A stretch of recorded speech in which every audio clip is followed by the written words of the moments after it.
Kali ini redaksi Dayaknesia Network mencoba mengulas tentang agama asli suku Dayak yang diwariskan secara leluhur dan menjadi sumber bagian dari adat istiadat serta tradisi suku Dayak yang masih diyakini hingga kini. Saat ini masyarakat suku Dayak menganut berbagai agama diantaranya beragama Katolik, Kristen Protestan, Islam, Hindu dan Buddha. Namun satu kepercayaan dan agama yang menjadi agama terdahulu suku Dayak yang hingga kini masih menjadi tuntunan ritual adat istiadat suku Dayak ialah bersumber dari ajaran agama Kaharingan. Kaharingan adalah agama asli suku Dayak di Pulau Kalimantan. Agama Kaharingan sudah ada sejak lama di Kalimantan bahkan sebelum agama-agama lainnya masuk ke Kalimantan. Kaharingan bukan merupakan animisme atau dinamisme. Saat ini Kaharingan menjadi salah satu agama leluhur di Indonesia yang masih bertahan dan dianut oleh sebagian suku Dayak, khususnya di Kalimantan Tengah dan Kalimantan Selatan. Kaharingan artinya tumbuh atau hidup, seperti dalam istilah Danum Kaharingan, air kehidupan. Penganut Kaharingan percaya terhadap Tuhan Yang Maha Esa atau pencipta alam semesta yang mempunyai sebutan berbeda-beda di tiap daerah. Ranying Hatala Langit atau Suara atau Yustu Halatala dianut secara turun-temurun dan dihayati oleh para penganutnya di Kalimantan. Ucapan salam dalam agama Kaharingan adalah, Tabe Salamat Lingunalatai, Salam Sahujud Karendem Malempang, yang berasal dari bahasa Sangiang dan memiliki arti, selamat bertemu, semoga dalam keadaan bahagia. Namun kadang ucapan salam tersebut disalahartikan sebagai ucapan salam adat suku Dayak. Agama Kaharingan mempunyai simbol tersendiri yang disebut batang garing, yang berarti pohon kehidupan dalam bahasa Sangiang.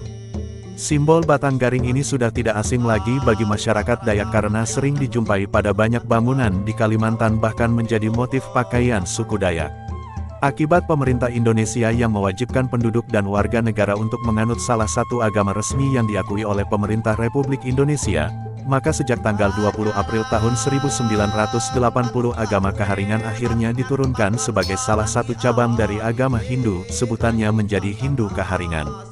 Sehingga dalam pembuatan KTP, para penganut Kaharingan mencantumkan agama Hindu pada kolom agamanya. Seperti halnya agama Tolotang pada suku Bugis yang memiliki persamaan dengan Hindu dalam melaksanakan ritual pengorbanan hewan suci yang dalam agama Hindu disebut Yatnya, yang kemudian diresmikan menjadi Hindu Tolotang.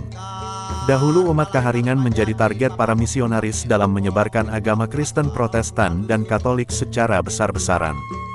Dalam sejarahnya, Gereja Katolik muncul di tanah Kalimantan pada akhir abad ke-19. Sejarah ini dimulai dengan dibukanya sekolah misi di antara orang Dayak yang pada saat itu masih hidup komunal di dalam hutan tropis Pulau Kalimantan. Pada tahun 1835 penyebaran agama Kristen Protestan sudah masuk ke daerah Kalimantan Selatan dan Kalimantan Tengah.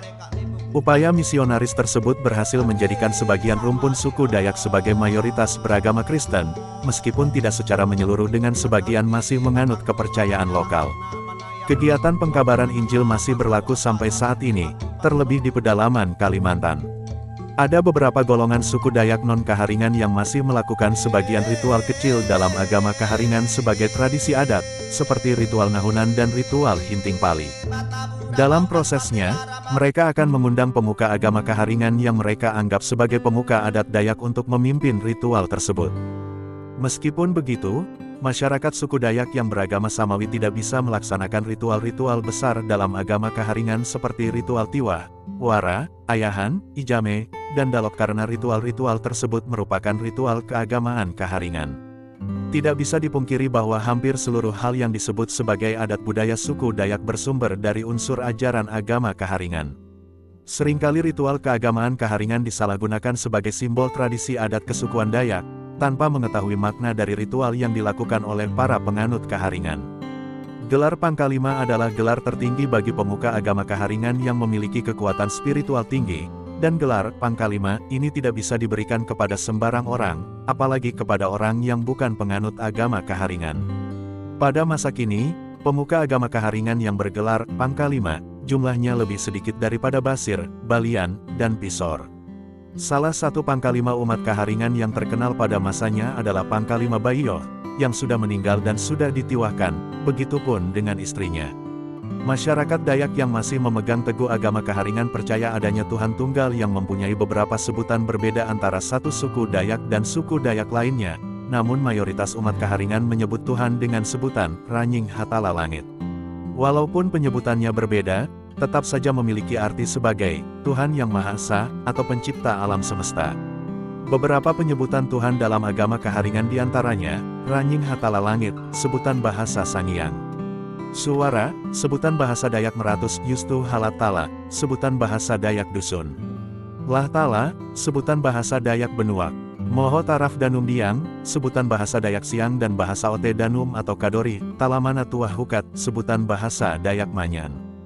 Jubata, sebutan bahasa Dayak Kanayan. Petara, sebutan bahasa Dayak Kenyah. Penompa, sebutan bahasa Dayak Jangkang. Kemudian penganut Kaharingan percaya bahwa ada penguasa lain di bawah kekuasaan Tuhan, seperti diantaranya, Raja Sangiang disebut Dayak Ngaju, atau Raja Sangen. Puyang Gana disebut Dayak Mualang, yang berarti sebagai penguasa tanah. Raja Juwata, sebagai penguasa air. Kama, Baba, sebagai penguasa darat. Epet Kuyan, sebutan bagi Dayak Malik. Uwak, sebutan bagi Dayak Benuak, dan masih banyak lagi. Konsep kepercayaan Kaharingan dalam bahasa Dayak Meratus meliputi suara, artinya Tuhan Yang Maha Esa. Nining Batara, adalah sebutan untuk manifestasi Tuhan yang bersifat sebagai pengatur rejeki. Penganut Kaharingan percaya adanya pengatur rejeki, sehingga hendaknya melakukan ritual keagamaan dengan tulus ikhlas. Niscaya suatu saat akan ada rejeki melimpah yang datang melalui berbagai usaha atau pekerjaan. Sangkawanang adalah sebutan untuk manifestasi Tuhan yang bersifat sebagai pemelihara padi. Hal ini berkaitan dengan ritual Arubaharin, dipercaya hasil panen akan selalu baik. Pujut adalah sebutan untuk manifestasi Tuhan yang bersifat sebagai pemelihara hutan dan gunung. Masyarakat Dayak Meratus sampai saat ini masih mempertahankan hutan adat mereka dan menolak adanya pembangunan perusahaan pertambangan yang dapat merusak alam, karena kerusakan alam bisa sang Pujut murka dan mendatangkan mara bahaya. Sia-sia Banua adalah manifestasi Tuhan yang bersifat sebagai penjaga kampung, desa. Konsep kepercayaan Kaharingan dalam bahasa Dayak Sangiang disebut Lime Sarahan, artinya, 5 pengakuan, yang meliputi Ranying Hatala Langit Katamparan, Tuhan Yang Maha Esa adalah awal dari segalanya. Pengakuan keimanan ini memiliki arti bahwa Tuhan adalah sumber pertama yang ada sehingga patut dipercaya dan pada akhirnya manusia akan kembali kepadanya. Langit Katambuan, langit menjadi tumpuan, artinya manusia berkeyakinan bahwa langit menjadi atap bagi makhluk di bumi dan sebagai penerangan di bumi.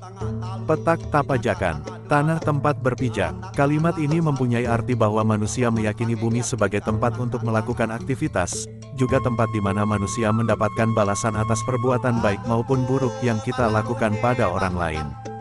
Nyalung Kapanduyan, air untuk membersihkan diri.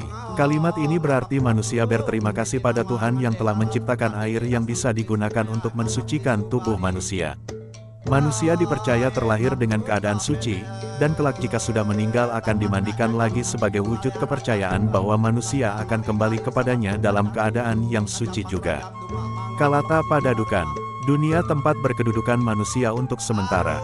Artinya manusia percaya bahwa segala sesuatu yang di dunia hanya bersifat sementara.